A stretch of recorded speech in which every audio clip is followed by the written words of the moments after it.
You ready then? Good afternoon. Can I just begin by welcoming everybody to London? Welcome Gary McMichael's public restatement of his party's commitment to the peace process. We, along with the Irish government, decided today that the UDP was no longer eligible to participate in the talks.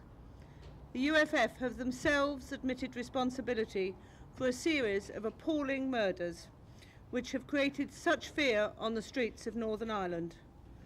The evidence before us was beyond doubt that the Mitchell principles of non-violence had clearly been breached. 6 weeks, as with Sinn Féin, when this thing started. Anybody leaving the talks destabilises it.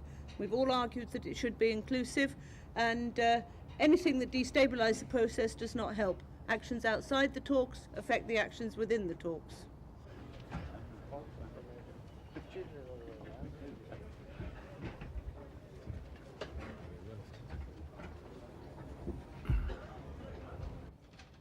I think it's not possible to be any more precise than May, but I remain convinced that an agreement can be reached by then, or possibly even before then, once there is a clear determination on the part of all of the participants to move to that final stage.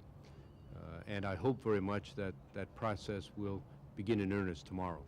Wait and see what the government's decision is. We don't know what it is yet. No, they haven't lied to us or misled to us at any occasion. Could I? The UDP is firmly, absolutely, irrevocably committed to the Mitchell principles and the principles of democracy. What we have done during this current crisis is to go to extreme lengths in order to exert our influence to end violence where it emanated from.